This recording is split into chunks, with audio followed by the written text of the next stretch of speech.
so much for tuning into The Blend. My name is Steve Benz. We broadcast live from Studio B in downtown Chicago.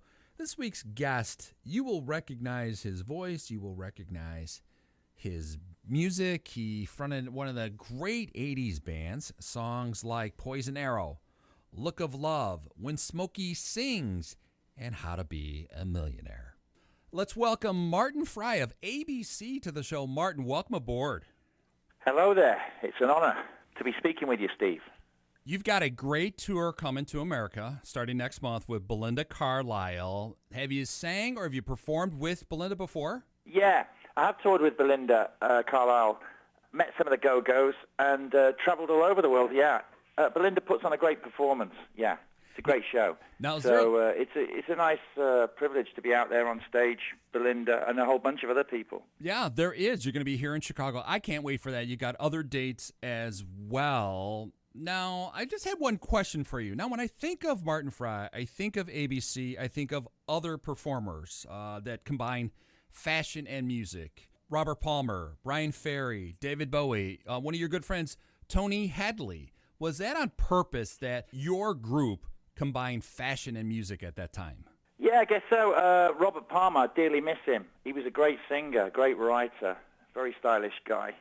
Miss David Bowie too, grew up on David Bowie's music, all the stuff he did, all the changes he made. Yep. But, I guess growing up at the tail end of the sort of glam rock era definitely had an effect on my generation of bands. So when we came through in the early 80s, we came through alongside bands like Depeche Mode and New Order, Duran Duran, Human League, loads of bands. So everybody had their own kind of look. And in ABC, we were a pretty cosmopolitan gang. So, we were kind of, I don't know, we had a pretty sartorial, we always wore suits. I think that was the kind of a way of getting out of Sheffield, the industrial, in the industrial north of England. Yeah, Sheffield's a tough old city, so I think the suits served as well. What was your viewpoint, or what did you think of American music when you showed up and released 1982? You hit the scene here in America. In 82, coming out of the UK, the whole music scene was totally different to the music scene in America. I'd grown up watching The Clash and the Sex Pistols and all the punk bands. I don't think punk rock had really hit big. It kind of came through years later in America. So, yeah, I mean, there was like kind of the big hair bands and the spandex sort of in the trousers, and then there was us at the other end of the spectrum in our sort of sartorial elegance. So America, I mean, I'd grown up inspired by countless bands, everything from Patti Smith and Television and Talking Heads and Smokey Robinson and Marvin Gaye and James Brown. I'd grown up on American music. But in the early 80s, in the early days of MTV, I guess a lot of the British bands must have looked like they'd come from out of space, really, because America was in a different place culturally, music. You did look very different to us as we watched MTV. That was Reagan's America, and then you had all this eyeliner, all this great fashion. We, as Americans, were completely confused by it. It came out of the whole club scene in Britain because the music came through the clubs. But I know, many a time I could have got into a lot of trouble in the US of A. But, fortunately, you guys caught up pretty quickly, It was all good, Now, I'd say by the end of the 80s, we were all kind of singing from the same hymn book, Now, was the goal to make it big in America for ABC? I'd always dreamt of playing Las Vegas, from seeing the place. It became a mythological place for me. So, I mean, for me, one of the great... with ABC, we've had a lot of hit records and traveled all over the world, but one of the greatest accolades for me was going to Detroit and seeing a copy of When Smokey Sings, our record, in the Motown Museum. And it was alongside The Clash, Hitsville, USA, saying this is music from around the world that has been inspired by Motown, and that was a really good feeling. Years later, I was really influenced by guys from Chicago like Marshall Jefferson and Ten City. The whole kind of house music scene kind of blew up. Again, house music was massive in the UK, really, really big. And in America, it was more like a cult. But a lot of that music came from Chicago, Right. Yeah. Then I guess that's always happened, you know. That's like the Rolling Stones in the 1960s, you know, listening to Stax and Atlantic and the blues, I suppose. Do you know what I mean? Music. Yeah. You know what? Music's a baton. It's just kind of nice. It flows, you know, and still does today. When you came out with Lexicon of Love, obviously you had, hit after hit on that album. I remember that must have played for like 5 years here in the States. What was really the inspiration of that album? I mean, you'd come out, I saw that you were a journalist of some sort. You become the keyboardist, and then you become the lead singer of ABC. How does that happen? What it was I had a little magazine. The only way I was going to ever get into see shows was if I pretended to be a journalist, you know, because you guys, you DJs and you journalists, you get into shows free, and I kind of wanted to do that. I had no money living in Sheffield, England, so I kind of had a little magazine full of my opinions, and that got me through the door. And I went to interview a band called Vice Versa, and they said to me, listen, you can't stop talking, Martin, and nothing's changed all these years on. You can't stop talking, so we're going to let you come to the show with us. And they gave me this synthesizer, and they said, come on stage, and that was the start for me. I never looked back. So, yeah, it was a pretty meteoric rise to fame, you know.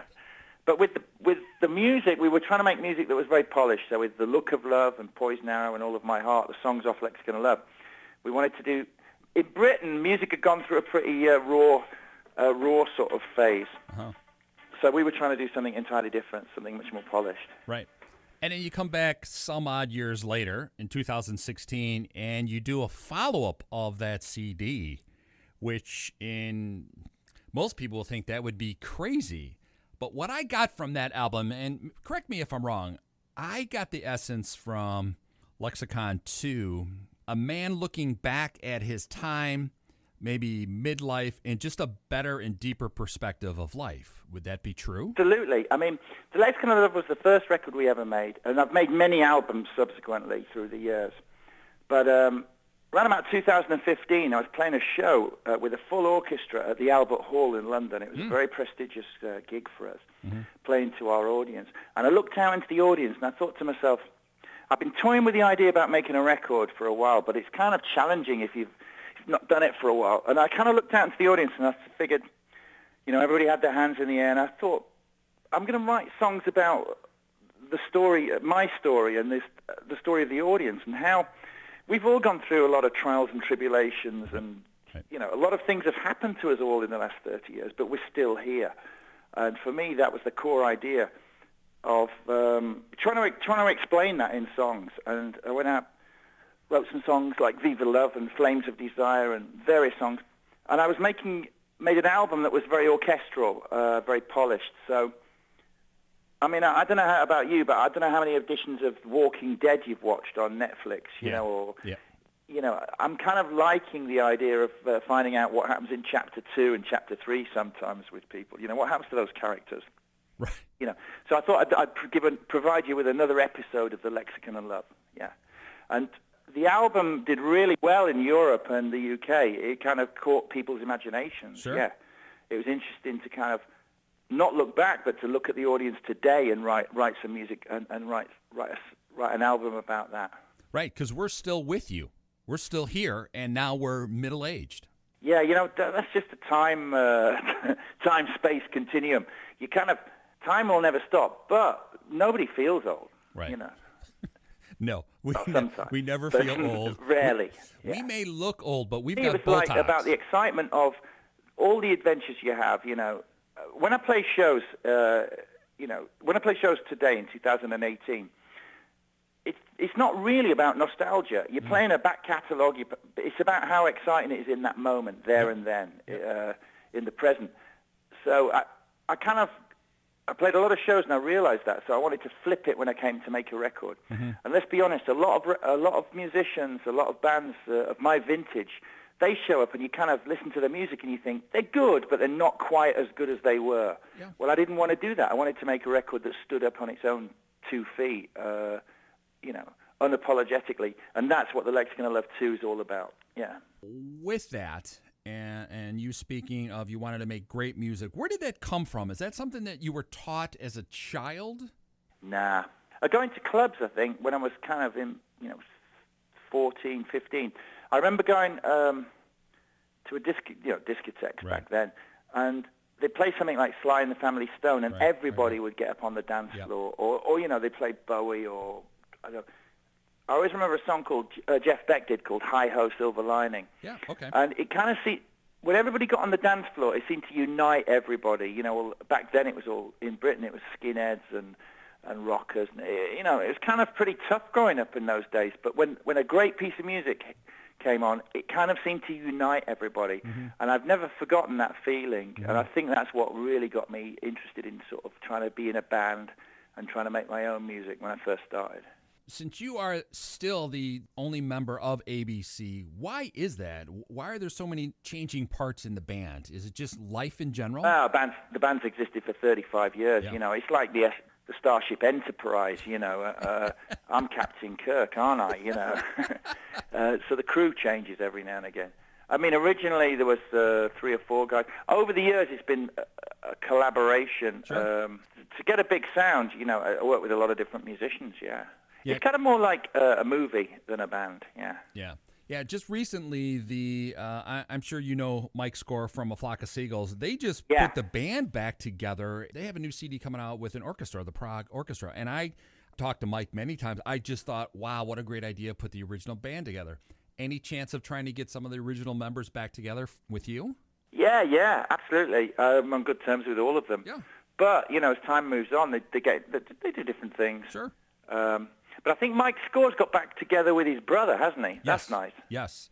That, and it sounds incredible. They took some of their hits. I can't wait for that release. They've been on tour. You're going on tour. All the bands that I loved when I started in this business are back on tour, and I love every second of it. Retro Futura. Yeah. Right there. Retro Futura. You're going to be here in town and many other stops as well. I would think, is it hard to tour? It's a lot easier now. Last time I was in Chicago, I got a bike and just cycled around the center and out to the university and back and Chess and places like that. I mean, when I tour, I'm kind of up early in the morning as well. I get the chance to kind of, arrive in a city and take a good look around. So, I don't know. I love touring. I love playing live on stage. You know what? It's a great privilege and a great feeling to get on a stage in 2018 and play When Smokey Sings and Be Near Me and Look at Love and when... The Night You Murdered Love and all these songs from my back catalogue. I never, ever undervalue that. It's just something special. And that goes into making the shows only work if the audiences are up for it. Yeah, sure. if they're excited. Sure. And that's what it's all about. Because there's enough bands that you could tell that they just showed up, they're taking the money, they're going to play their hits and then disappear. Well, money's tight. People work really hard for the money to buy a ticket. You don't want to go and see somebody dialing it in. You don't want to see somebody that's kind of leaning on some reputation they had back in the day. Yeah. Everybody does get older, but there are many artists out there that I look at who are maybe 10, 15 years older than me, and they really inspire me. You look at someone like Springsteen, or he's a great performer. It's not just physical. You got to have soul to play that way. Yeah. So, who's influenced you along the way? Well, these days I listen to a lot of the contemporary stuff, Post Malone, I don't know, records that just come through. Originally, David Bowie, Roxy Music, Brian Ferry, people like that, definitely. Robert Palmer, the guys you mentioned earlier. Yeah. Motown, Stax. There you go. Of R&B music, that really inspired me as a kid. What about bringing back the... I listen to music all the time, yeah. What about bringing back the gold suit for the tour? Well, the gold suit's Elvis, isn't it? Yeah. I figured if he got away with it, then you can't put a gold suit on and then sort of hide in the shadows. You know what I mean? You have to, it's a statement. Right. Got to put a cape on now when you take the stage. Cape. I don't know. James Brown did the cape routine, didn't he? Yeah. So that's back with a vengeance, isn't it? Yeah. But who influenced you when you were a youngster? Like, who did you want to be? Did you want to sing when you were a teenager? No. Something, I'm not from a musical family, or I don't know. I think it was the last refuge for me. Yeah, being in a band. Yeah. Yeah, I was a troubled teenager. So I guess I don't know. Something. I don't know. I loved stuff like Dylan and the Stones and the Velvet Underground. Mm-hmm. loads of different stuff, Motown, Stax. I listened to stuff all the time. So I guess those were the kind of teachers. They're your mentors when you grow up. You don't even realize it. You're listening to stuff like, I love Lou Reed. There you go. What an incredible lyricist. So for me, I guess they're the people that inspired me to try and find my own voice, I guess, yeah. Are you more of a person that writes lyrics, so you're a lyricist, or are you a melody writer? It bounces between the two worlds, you know. Yeah, two different worlds, yeah. Sometimes lyrics, and then sometimes melodies. Now, were you surprised by or even now, are you surprised by your success some years later? Yeah, I mean, I met Andy Warhol once in New York, and his most famous catchphrase was, in the future, everybody will be famous for 15 minutes. And I've had more than 15 minutes, really, you know, all these years on. Yeah, I tell you what it is. I don't take anything for granted. And if you're going to play a show, it doesn't matter if there's 27,000 people or 7,000 people or 700 people there. It's still got to be a great show. And I think that's ingrained into what I do with ABC, yeah. I would agree with that. Even when I'm talking to people that know who I am on the streets, it's that one moment, it's that brief moment that they listen to me during the day that it might be the only time they ever listen to me again. So I have to be at my best all the time. You better be good. I thought that would have got ground out of me years ago, that motivational, but I don't know. I still love music, yeah. Maybe, yeah, I don't know. Yeah. I don't know where that comes from. I was just kind of thinking, I forgot about the illness that you had pretty much at the height of your career. How did that change your lifestyle or how you viewed the world? Yeah, when I was 27, Yeah. I was diagnosed with cancer, with Hodgkin's disease, lymphoma. Yeah, I mean, you know what? I was on Soul Train. I taped an edition of Soul Train, and I collapsed backstage. I was really tired, and I felt, very thin, and they diagnosed me and told me that I needed to have radiotherapy and chemotherapy. So, I mean, this was a long time ago. I'm kind of fully fit now, and in a way, I think some of those lost years. I was young. I was at the height of my powers, and I couldn't play shows or make the records I wanted to then. For maybe for a year or so, I was out of action. So maybe that fires me up now, even, motivates me to really enjoy life. Life's precious, so I do enjoy life.